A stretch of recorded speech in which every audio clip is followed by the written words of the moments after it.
तो आज हम बच्चों पढ़ेंगे कि बल क्या होता है। जैसे कोई वस्तु है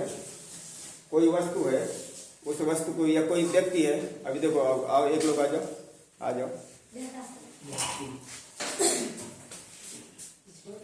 ये देखो, ये यहाँ पर आकाश खड़ा हुआ है। इसमें जब तक कोई बाहरी कोई ताकत कुछ बाहरी ताकत नहीं लगेगी तब तक ये ऐसे स्थिर रहेगा। ठीक है, तो एक तो ताकत हम ऐसे लगाएंगे, देखना, ये देखो जाने लगा। और एक तो ताकत हम ऐसे लगाएंगे, देखो एक हमने धक्का दिया ये आया, एक हमने खींचा ये आया। ठीक है, चेहरा भी दिखा दो, ये है। ठीक है, तो बल क्या है कि जैसे किसी चीज को हम अपनी ओर खींचते हैं या किसी को हम धक्का देते हैं। जैसे धक्का देते हैं उसको हम कहते हैं अभिकर्षण। क्या कहते हैं? अभिकर्षण। और अगर खींचते हैं तो अपकर्षण। तो अपकर्षण खींचते हैं। जैसे बाल्टी होती है, बाल्टी रखी हुई है पानी से भरी हुई, तो वो कौन सी विधि द्वारा उठेगी? अपकर्षण द्वारा कि अधिकर्षण द्वारा? क्या बाल्टी रखी है और उसमें पानी नहीं है, नहीं बता देते। अपकर्षण द्वारा, यानी हम अपनी तरफ खींचते हैं। यही तो ताकत है, यही तो बल है। इसी को हम बल कहते हैं। चाहे या धक्का दें या अपनी ओर खींचें, उसी को हम बल कहते हैं। ठीक है, अभिकर्षण हो या अपकर्षण, उसी को हम बल कहते हैं। तो जैसे हम दौड़ते हैं, टहल रहे हो, खेल रहे हो, भाग रहे हो, ये सब क्या है? बल के कारण हो पा रहा है। क्या हो पा रहा है? बल के कारण। अगर कोई चीज मान के चलो कोई चीज जा रही है, तो अगर जब तक उसमें बाहरी बल नहीं लगेगा तब तक वो रुकेगी नहीं।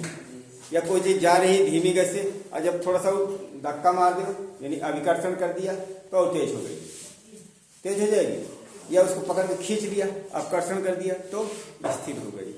इसी को ये जो धक्का है और ये जो खिंचाव है, इसी को हम बल कहते हैं तुम्हारी क्लास के हिसाब से।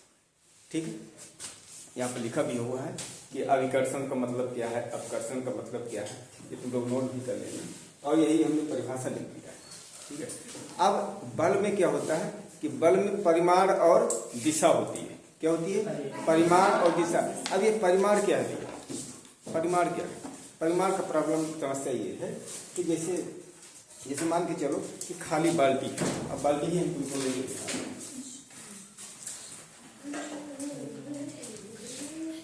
ये है, ये बाल्टी है, ये खाली है। तो इसको जो हम लोग उठाएंगे तो कम ताकत कम बल लग रहा है। और अगर यही किसी ने मोरम भर दिया या बालू या पानी भरी हुई हो, तो इसमें हमको ज्यादा लगाना पड़ेगा, ताकत लगाना पड़ेगा। इसी को परिमाण बोलते हैं। जो कम और ज्यादा जो बल हो रहा है ना, इसी को क्या कहते हैं? परिमाण। यानी बल में क्या होता है? परिमाण होता है। ये वस्तु के हिसाब से होता है। अगर कोई वस्तु है, अगर हमको इसको उठाना है तो कम परिमाण की आवश्यकता पड़ेगी। अगर हमें एक बोरा गेहूं उठाना है तो ज्यादा परिमाण की आवश्यकता पड़ेगी ना। तो परिमाण बात समझ गए। तो बल में परिमाण होता है और दिशा होती है। दिशा कैसे? दिशा का मतलब ये कि बल हम जिस ओर लगाएंगे, तो ऐसा नहीं कि कहीं किसी भी तरफ लगाते रहो। अब ये साइकिल है, साइकिल को हमको घर के अंदर करना है, तो बल किस दिशा में लगेगा? इस दिशा में लगेगा। यहाँ से झील लगोगे तो घर के अंदर आ जाएगी। यहाँ आगे से लगाओगे तो यहाँ से लगाओगे, तो पीछे से लगाना पड़ेगा। यानी बल की एक दिशा होती है। अगर हमको बेंच उठानी है, कुर्सी उठानी है, तो बल को ऊपर की ओर लगाना पड़ेगा, तब वो उठेगी। कि नीचे की ओर उठाओगे, नीचे की ओर दबाओगे, है ना। तो बल की क्या होती है? निश्चित दिशा होती है। अगर कोई वस्तु जा रही है और उसको गतिशील बनाना है, तो उसी दिशा में हमको बल लगाना पड़ेगा। ठीक है, विपरीत दिशा में नहीं। अगर रोकना है तो विपरीत दिशा में लगाना पड़ेगा, रोकना है तो विपरीत दिशा में। ये होती है बल में परिमाण और दिशा दोनों होती है। ठीक है, ये याद रखना कि परिमाण क्या है। परिमाण हमने बताया कि जिसमें बल, किसी चीज में बल कम लगता है, किसी में बल ज्यादा लगता है। जैसे हमको मेज उठानी है, उसमें बल अधिक लगेगा, हमको मारकर उठाना है उसमें बल कम लगेगा, यानी इसमें परिमाण कम लगेगा, उसमें परिमाण अधिक लगेगा। दिशा भी समझ में आ गई। अगर किसी को धक्का दे करके इस कमरे के बाहर करना है तो इस दिशा में बल लगाना पड़ेगा, तो उस दिशा में लगाओगे, है ना, इस दिशा में लगाना पड़ेगा, है ना। हाँ, तो अगला है इसी प्रकार से बल का परिमाण हो गया और दिशा हो गई। यहाँ पर जो एक खेल होता है, रस्सा कस्सी का खेल होता है ना, रस्सा कस्सी का खेल होता है कि नहीं, खेले हो कि नहीं? तो तुम लोग हाथ के बल खेले हो, एक दूसरे को हाथ पकड़ के खींचते हो, है ना। अब यहाँ पर देखो, यहाँ पर आकाश है, विकास है और लवकुश है। अब देख लो, यहाँ से प्रांशु है, सुधीर है, कुलदीप है और विपिन, ठीक है। अब ये एक रस्सी है, रस्सी में एक पहिया बंधा हुआ है और इसको अपनी अपनी ओर ये लोग खींच रहे हैं।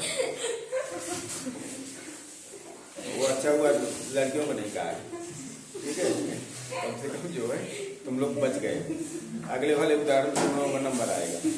तो ये लोग अपनी अपनी ओर खींच रहे हैं। अब ये रस्सी किस ओर जाएगी, इस ओर जाएगी कि इस ओर जाएगी, इस ओर क्यों जाएगी,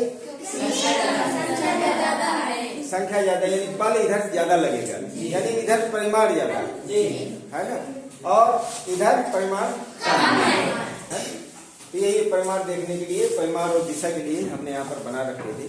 तुम लोगों की फोटो नहीं है, तुम लोग जो अपनी कॉपी में बनाए हो वो तुम लोगों की फोटो है, ठीक है, उसमें देख लेना तुम लोगों की। अब है, अब पॉइंट वाइज थोड़ा समझ लो। बल को अगर समझ लिया है, परिमाण और दिशा समझ लिया है, बल का जो मात्रक होता है, कोई भी चीज होती है उसकी एक इकाई होती है, उसकी एक इकाई होती है।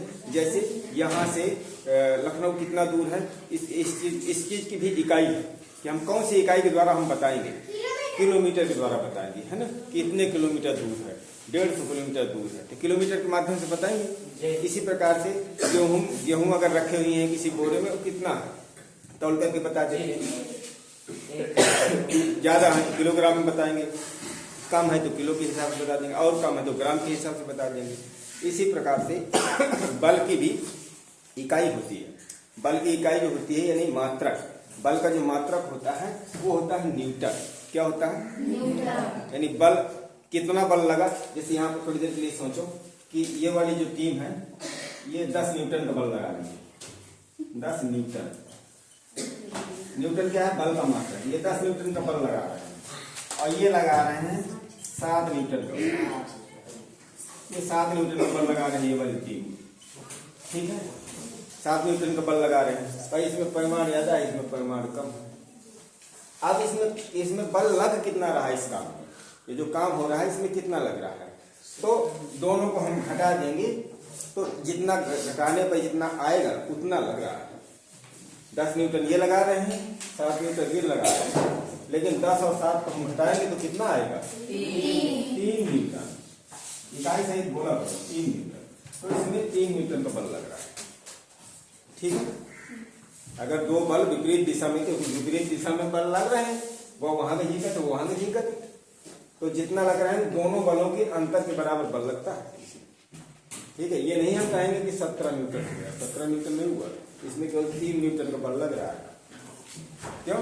क्योंकि इस पर लग रहा है ना, रस्सी की सहायता से इस पर हम प्रयास कर रहे हैं। बल कितना लग रहा है? 7 ये खींच लग रहा है, 10 ये लग रहा है, दोनों का अंतर कर लो, 3 न्यूटन ये लग रहा है। तो बल का मात्रक क्या है? ऐसा ही पद्धति न्यूटन।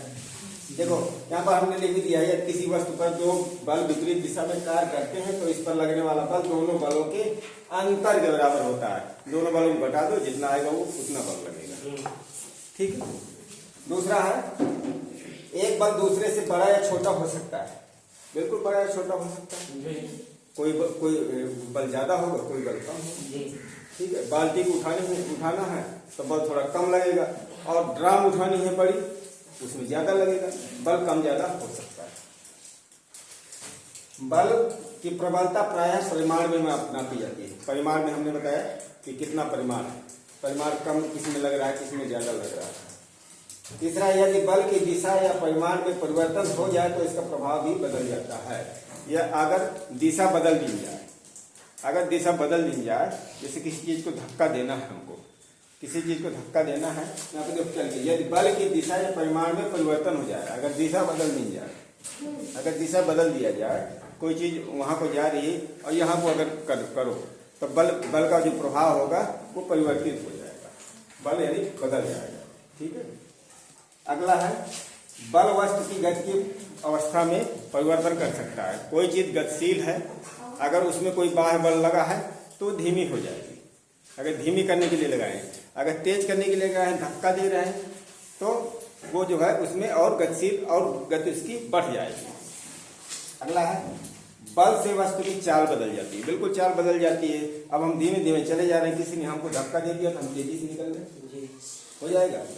या साइकिल कोई चला रहा है धीमे धीमे, पीछे से किसी बच्चे ने और धक्का दे दिया उसको, तो और स्पीड बढ़ गई, तो चाल बदल जाती है। कभी कभी बल लगाने पर वस्तु की स्थिति नहीं बदलती। देखो ये वाले पॉइंट को देखो, कभी कभी किसी चीज पर हम बल लगा रहे हैं तो वस्तु की स्थिति नहीं बदलेगी। कैसे? अब देखो ये दीवार है ना, अब इस दीवार को देखो हम खेल रहे हैं, तो बताओ ये वस्तु स्थिति बदल रही है क्या? नहीं। लेकिन बल तो लगा रहे हैं ना, कुछ हो रहा है इसको। तो कभी कभी ये भी होता है कि किसी वस्तु पर अगर हम बल लगाते हैं तो उसकी स्थिति, उस वस्तु की स्थिति नहीं बदलती है। ठीक। अगला है, बल वस्तु की आकृति में परिवर्तन कर सकता है। आकृति में कैसे? अगर हम ताकत लगाते हैं, अब ये देखो गिलास है, अब ये देखो इस आकार का है, अगर हमने इसमें ताकत लगा दिया तो देखो पिचकने लगा, आकृति में परिवर्तन होने लगा। जैसे गेंद होती है, गेंद को दबा देते हो, फुटबॉल है, कम हवा थोड़ा दबा दो तो उसकी आकृति में परिवर्तन होने लगा कि नहीं? तो आकृति, वस्तु की आकृति में परिवर्तन हो सकता है बल लगाने से। ठीक है। सभी वस्तुओं में नहीं, कुछ वस्तुओं में। ठीक। ये है यहाँ तक बल समझ में आया। बल क्या है? बल क्या है? धक्का या खिंचाव। बल क्या है? धक्का या खिंचाव। बल में परिमाण होता है कि दिशा होती है? दोनों होती है। बल में परिमाण भी होता है और दिशा भी होती है। बल का मात्रक क्या होता है? कौन सी पद्धति में? ऐसी पद्धति में। कई पद्धतियां हैं, एमकेएस पद्धति, सीजीएस पद्धति, एसआई पद्धति। तो एसआई पद्धति में है, एसआई पद्धति ही तुम्हारे में है, इतना ही है, इसके आगे नहीं है, इसलिए परेशान मत होना कि सीजीएस हम पढ़ाएं, एमकेएस पढ़ाएं, कोर्स में नहीं है इसलिए हम नहीं बता रहे। ठीक है। तो एसआई पद्धति में बल का मात्रक क्या? न्यूटन। ठीक है। अच्छा ये लिखे ही रह गए क्या? ये लिखे ही रह गए क्या? पहले हमने ध्यान नहीं दिया, ये उनका होमवर्क है, लिखा रह गया है, तो याद करने के लिए तो लिखा ही रह गया।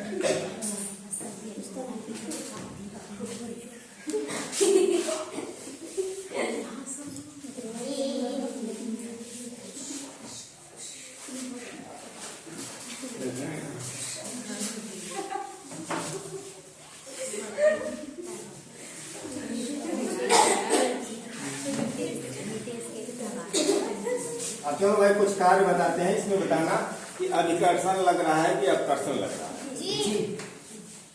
कुछ हम कार्य यहाँ पर लिखते हैं और जरा हमको बताना कि इसमें अधिकर्षण लगेगा कि अपकर्षण लगेगा। ठीक है।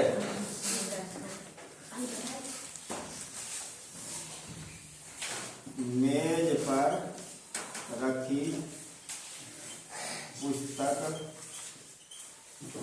को गतिशील बनाना, यानी कोई मेज में कोई पुस्तक रखी हुई है तो स्थिर अवस्था में रखी हुई है चुपचाप, और उसको तुम्हें गतिशील बनाना है। तो ये इसमें क्या लगेगा? अपकर्षण की है विकर्षण? क्या लगेगा? अपकर्षण। यानी तुम लोग खींच लोगे, दोनों लग सकता है, चाहो तो खींच भी सकते हो, चाहो तो झेल भी सकते हो, है ना। यानी अविकर्षण भी हो सकता है, अपकर्षण भी हो सकता है। क्लियर? हाँ। अविकर्षण का मतलब धक्का देना, अपकर्षण का मतलब खींचना। पानी की बाल्टी उठाना अपकर्षण। क्या होगा? अपकर्षण। अपकर्षण, अपकर्षण होगा, है ना। अच्छा और बताइए,